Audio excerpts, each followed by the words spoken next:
అందరికీ నమస్కారం. Welcome back to AM tutorials. మనం భాగస్వామ్యంలో మోడల్ చూస్తున్నాము. ఇక్కడ ఒక మోడల్ చూడండి. ఏబీలు 10,000 మరియు 20,000 రూపాయలతో వ్యాపారం ప్రారంభించను. 6 నెలల తర్వాత ఏ మరో 5,000 రూపాయలను అదనంగా పెట్టాను. సంవత్సరం అంతానికి వారికి వచ్చిన లాభం 65,000 రూపాయలు అయినా ఏ వాటా ఎంత అని అడిగారు. ఇక్కడ ఏ బి అని అనుకుంటే ఏ 10,000 రూపాయలతో వ్యాపారం ప్రారంభించారు, అలాగే బి 20,000 రూపాయలతో వ్యాపారం ప్రారంభించారు. 6 నెలల తర్వాత ఏ మరో 5,000ను అదనంగా పెట్టారు అనమాట. అంటే ఇక్కడ 10,000ను 12 నెలలకి పెట్టారు, అలాగే 20,000ను కూడా 12 నెలలకి బి పెట్టారు. ఇప్పుడు దానికి అదనంగా ఏ యాడ్ చేస్తున్నాడంటే 5,000 రూపాయలని అదనంగా పెడుతున్నాడు. ఎప్పుడు అంటే 6 నెలల తర్వాత. 6 నెలల తర్వాత పెడతాడంటే ఇంకా వ్యాపారం 6 నెలలు మిగిలి ఉంటుంది అనమాట. సో 6 నెలలు మిగిలి ఉంటుంది. బి అదనంగా ఏం పెట్టలేదు కాబట్టి బి ఇలాగే ఉంటుంది. So 120 plus 30 240. సో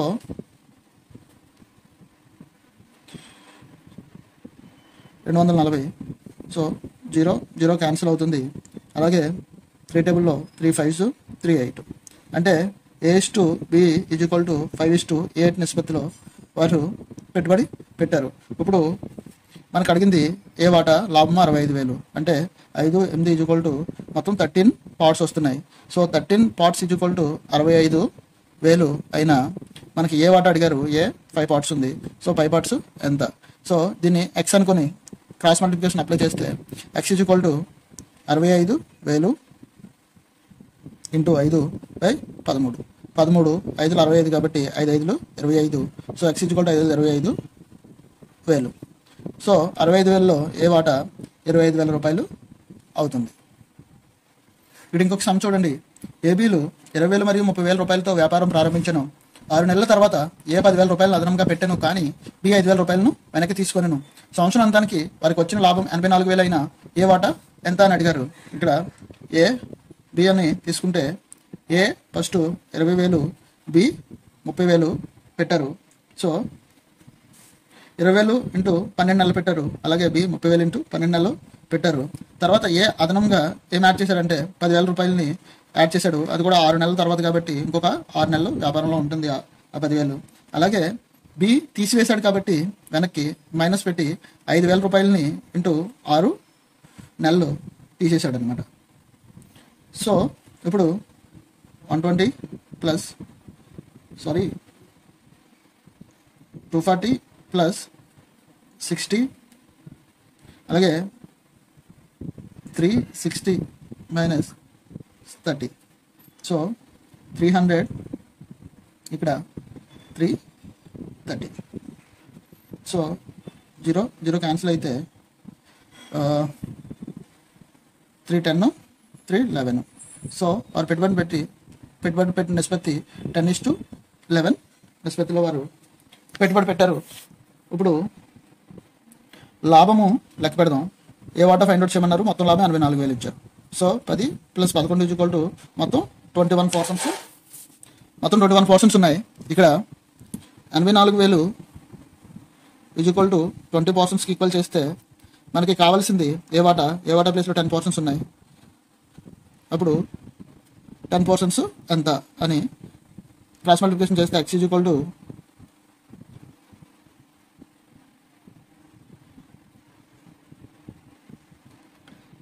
84,000 × 10 / 21. సో 21 4 81 అవుతుంది కాబట్టి 4 10 40,000.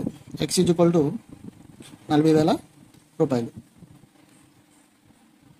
అంటే ఇక్కడ 84,000 రూపాయల్లో ఏకి వచ్చే వాటా 40,000 రూపాయలు అవుతుంది. ఇంకొక సమ్ చూడండి. ఏబీలు 8,000 మరియు 12,000 రూపాయలతో వ్యాపారం ప్రారంభించను. 6 నెలల తర్వాత ఏ 4,000 రూపాయలను అదనంగా పెట్టాను, బి 2,000 రూపాయలను అదనంగా పెట్టాను. సంవత్సరాంతానికి వారికి వచ్చిన లాభం 69,000 అయినా ఏ వాటా ఎంత ఫైండ్ అవుట్ చేయమన్నారు. ఇక్కడ ఏ బి అని అనుకుంటే ఏ 8,000 పెట్టారు ఫస్ట్, బి 12,000 పెట్టారు. సో 12 మంత్స్కి పెట్టారు. ఇక్కడ నెక్స్ట్ 6 నెలల తర్వాత ఏ 4,000 పెట్టారు అంటే 4 × 6 ఇంకా 6 మంత్స్ ఉంది కాబట్టి. అలాగే బి 2,000 పెట్టారు. So 2 into 6. ఇక్కడ 256 4 6 24, అలాగే 12 12 144 ప్లస్ 2 6 12 80, అలాగే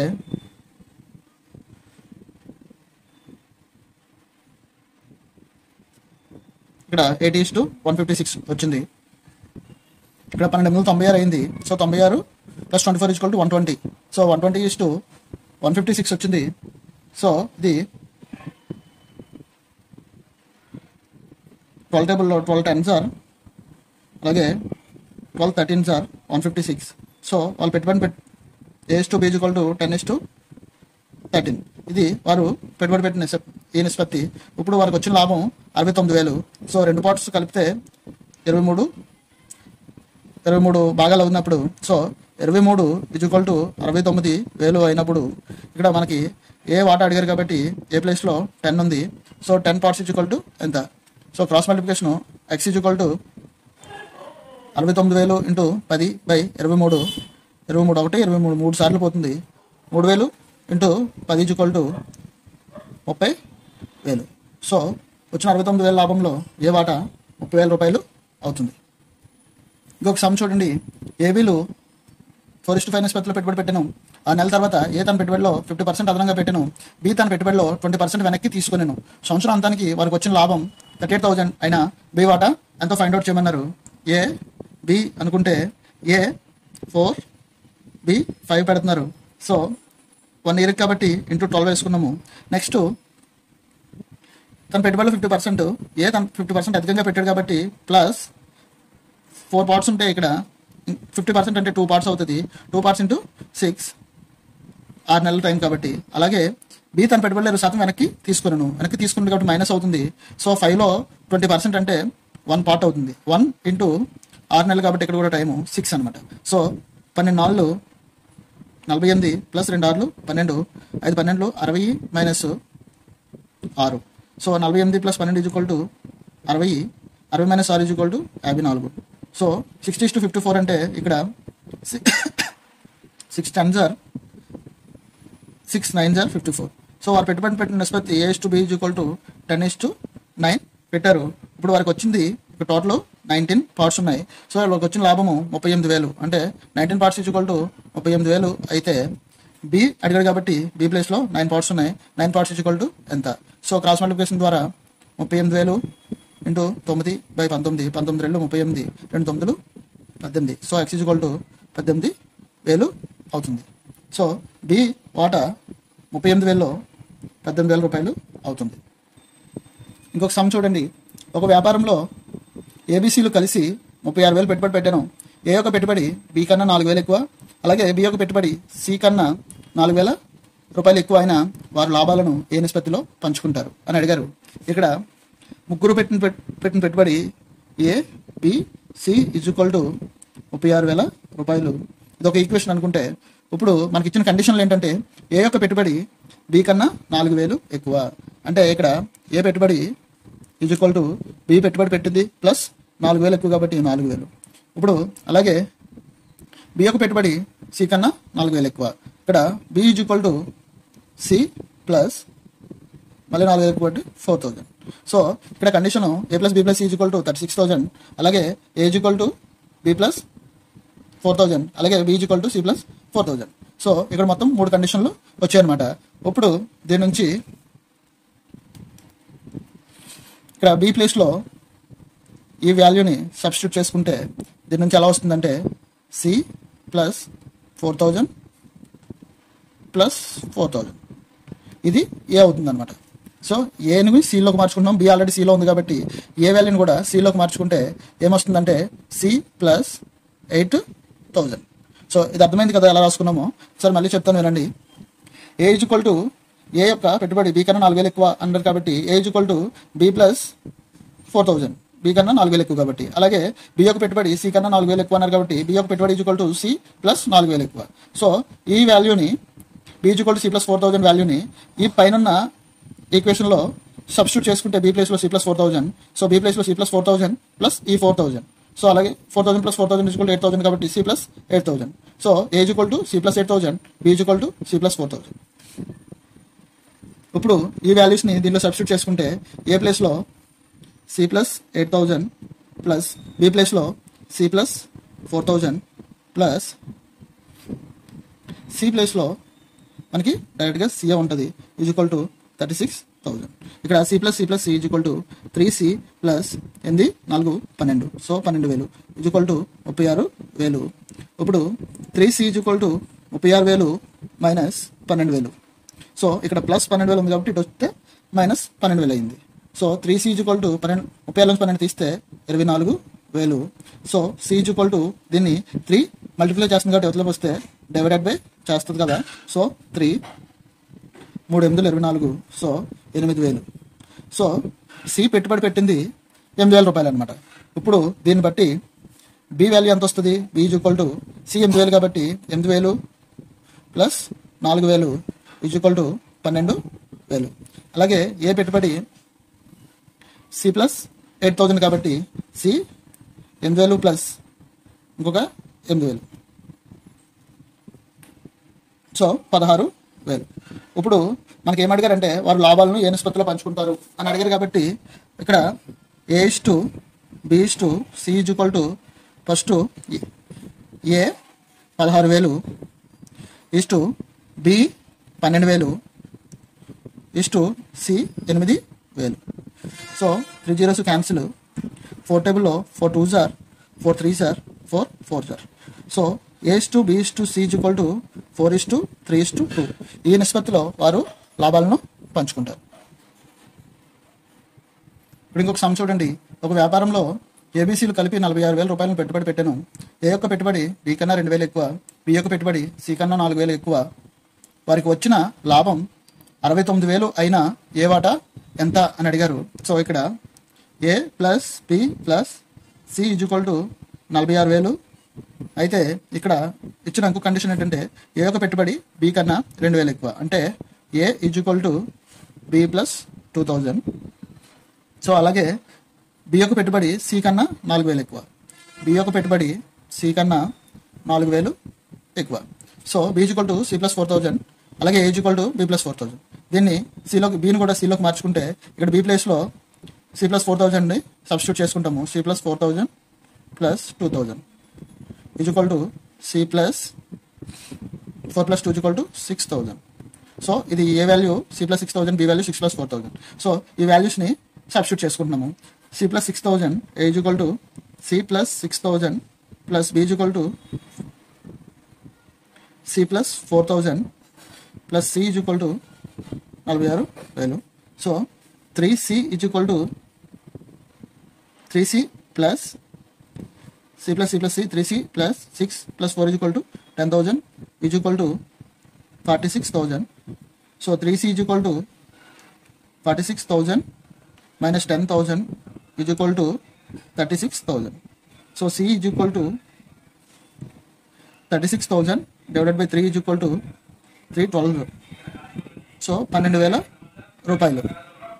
సి వాల్యూ 12,000 వచ్చింది కాబట్టి ఇక్కడ ఏబి వాల్యూని ఫైండ్ అవుట్ చేయడానికి వాల్యూస్ని సబ్స్టిట్యూట్ చేసుకుంటే A is equal to 12,000 plus 6,000 is equal to 18,000. అలాగే B is equal to C plus 4,000 కాబట్టి 12,000 ప్లస్ 4,000 ఈజ్ ఈక్వల్ టు 16,000.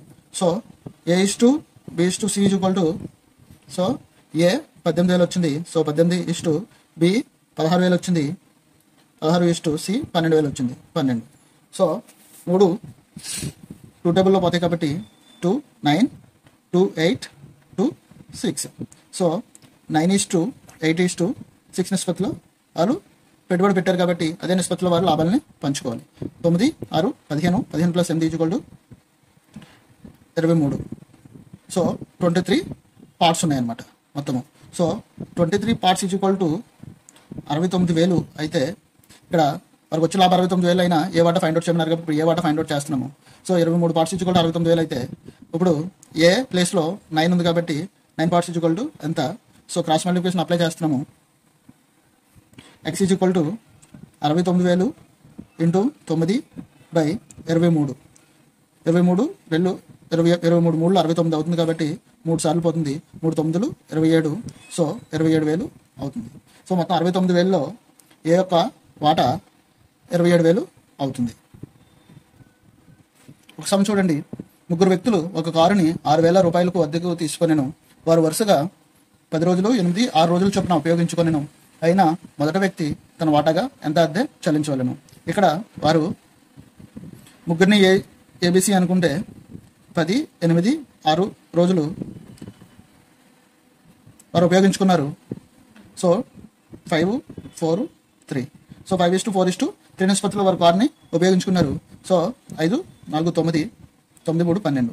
మొత్తము 12 పార్ట్స్ ఉంటే అది 60,000 రూపాయలు టోటల్ అది అవుతుంది. సో 12 పార్ట్స్ 6,000 అయితే మొదటి వ్యక్తి అన్నారు కాబట్టి మొదటి వ్యక్తి ప్లేస్లో 5 ఉంది కాబట్టి అంత అనుకుంటే క్రాస్ మల్టిప్లికేషన్ ద్వారా అప్లై చేసుకుంటే X is equal to 6,000 into 5/12 12 5 60 5 5 25. So 25,100 అవుతుంది మొదటి వ్యక్తి అద్దె. ముగ్గురు వ్యక్తులు ఒక క్యాసెట్ను అద్దెకు తీసుకుని వారు వరుసగా 75 60 45 నిమిషాలు ఉపయోగించుకొనెను. మొదటి వ్యక్తి తన వాటాగా 15 రూపాయలు అద్దె చెల్లించెను. అయినా మొత్తం అద్దె ఎంత ఫైండ్ అవుట్ చేయమన్నారు. ముగ్గురు వ్యక్తులు 75 60 45 నిమిషాలు ఉపయోగించుకున్నారు కాబట్టి 15 5 75 15 4 60 15 3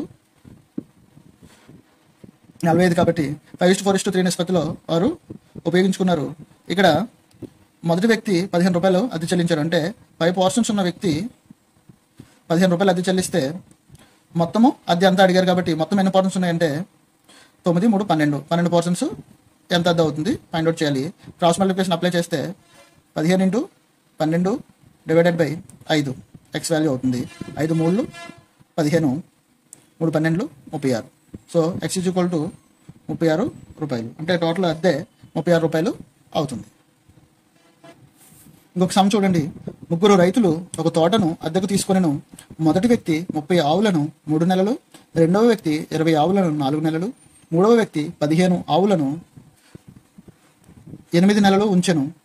తోట యొక్క మొత్తం అద్దె 580 రూపాయలు అయినా మూడవ వ్యక్తి ఎంత అద్దె చెల్లించవలెను అని అడిగారు. ఇక్కడ మొదటి వ్యక్తి 30 ఆవులు ఇంటూ 3 నెలలు, అలాగే రెండవ వ్యక్తి 20 ఆవులు ఇంటూ 4 నెలలు, అలాగే మూడో వ్యక్తి 15 ఆవులు ఇంటూ 8 నెలలు. సో ఈ నిష్పత్తిలో పెట్టుకున్నారు. అద్దె 580 రూపాయలు. సో 90:80:1 15 120. సో 0 0 0 క్యాన్సిల్ అయితే 9:8:12 నిష్పత్తిలో వాళ్ళు ఆ స్థలాన్ని వాడుకున్నారు అనమాట. అంటే ఆ తోటని ఈ నిష్పత్తిలో వాడుకున్నారు. ఇక్కడ మొత్తం అద్దె ఇస్తాడు కాబట్టి మొత్తం ఎన్ని పోర్షన్స్ ఉన్నాయంటే 20 29. సో 29 పోర్షన్స్ ఉన్నాయి. So 29 portions is equal to 580 అయితే మూడో వ్యక్తి అడిగారు కాబట్టి మూడో వ్యక్తి ప్లేస్లో 12 ఉంది. సో 12 ఎంత క్రాస్ మల్టిప్లికేషన్ అప్లై చేస్తే దీన్ని ఎక్స్ అనుకుంటాం కాబట్టి X is equal to 580 into 12/29. So 29 2 58 అవుతుంది కాబట్టి 20 2 12 24. సో 240 రూపాయలు. సో మూడో వ్యక్తి మొత్తము 240 రూపాయలు అద్దె చెల్లించాలి. ఇంకొక సమ్ చూడండి. ఒక వ్యాపారంలో ఏ 1/3 వంతు పెట్టుబడి 1/3 వంతు కాలం, బి 1/4 వంతు పెట్టుబడి 1/4 వంతు కాలం, సి మిగిలిన పెట్టుబడి పూర్తి కాలం పెట్టుబడిగా పెట్టెను. వారికి వచ్చిన లాభం 34,000 అయినా ఏ వాటా ఎంత అని అడిగారు. సో ఏ బి సి అనుకుంటే ఏ 1/3 వంతు, అలాగే 1/3 వంతు కాలము, బి 1/4 వంతు ఇంటూ 1/4 వంతు కాలము, అలాగే సి మిగిలిన పెట్టుబడి. అంటే మిగిలిన పెట్టుబడి అంటే పెట్టుబడి మొత్తాన్ని ఒక పోర్షన్ అనుకుంటే 1/3 1/4 పెట్టారు. సో 1/3 1/4 తీసేగా ఉన్న పెట్టుబడి మొత్తం అనమాట. సో సి పెట్టుబడిని ఎలా అనుకోవచ్చు అనుకుంటే 1/3 ప్లస్ 1/4 ఎంత అవుతుందంటే 12. ఎల్సిఎం 12 అయితే 4 + 3 = 7/12. సో వీళ్ళు ఇది బి ప్లస్ సి పెట్టిన పెట్టుబడి అనమాట. సో 12 పోర్షన్స్ ఉంటే అందులో 7 పోర్షన్స్ ఏ అండ్ బి పెట్టేశారు. సో ఇక సి పెట్టుబడి పెట్టడానికి ఎన్ని పర్సన్స్ ఉంటాయి? సో 12లో నుంచి 7 మైనస్ చేస్తే 5 పర్సన్స్ ఉంటాయి. సో 5/12. సో 5/12 పర్సన్స్ ఉన్నాయి అంటే 5/12 పెట్టుబడి అవుతుంది ఇంటూ పూర్తి కాలం పెట్టుబడి పెట్టారు కాబట్టి కాలాన్ని 1 అనుకుంటే వాళ్ళ పెట్టుబడి నిష్పత్తులు ఇలా ఉంటాయి అన్నమాట. సో ఏ 1/9, అలాగే బి 1/16, అలాగే సి 5/12 నిష్పత్తుల్లో ఇలాగా వాళ్ళు పెట్టుబడులు పెట్టారనమాట. ఇప్పుడు 9కి 16కి 12కి ఎల్సిఎం కడితే 9, 16, 12కి ఎల్సిఎం కడితే సో ఫస్ట్ 2, 9, 2 8 16, 2 6 12, అలాగే 3 3 9 8, 3 2 6, అలాగే మళ్ళీ 2 తీసుకుంటే 3 2 4 8 2 6 2. సో 2 3 6 6 12 12 12 3 4 12 అంటే 12 12 144. ఎల్సిఎం 144 అయింది. 9 144లో 16 సార్లు పోతుంది. సో 16 సో 16 9 సార్లు పోతుంది. 12 12 సార్లు పోతుంది. 12 కాబట్టి 12 × 5 = 60. సో వాళ్ళు ఎలాగంటే పెట్టింది 16:9:60 నిష్పత్తిలో పెట్టుబడి పెట్టారు. వచ్చిన లాభం మొత్తము 34,000 రూపాయలు. So 69 plus 16 = 16 plus 9 plus 60 total 85. So 85% ఉన్నాయి. సో 85% = 34,000 అయితే మనకి ఏ వాటా అడిగారు కాబట్టి ఏ ప్లేస్లో ఎంత ఉంది? 16 ఉంది. 16% ఎంత? సో క్రాస్ మల్టిప్లికేషన్ అప్లై చేస్తే x = 34,000 × 16/85. 85 340లో 4 టైమ్స్ పోతుంది అంటే 400. 16 4 64,100 అంటే 6,400. మొత్తం 34,000 రూపాయల్లో ఏ యొక్క లాభము 6,400 రూపాయలు అవుతుంది. నా ఎక్స్ప్లెనేషన్ కనుక మీకు నచ్చినట్లయితే ఈ వీడియోని లైక్ చేయండి. మీరు లైక్ చేయడం ద్వారా యూట్యూబ్ ఇంకొంతమందికి ఈ వీడియోని రికమెండ్ చేయడానికి ఛాన్స్ ఉంటుంది. అలాగే ఈ వీడియోని షేర్ చేయండి మీ ఫ్రెండ్స్ అండ్ ఫ్యామిలీకి. ఛానల్ని సబ్స్క్రైబ్ చేసుకోవడం మర్చిపోకండి. Thank you.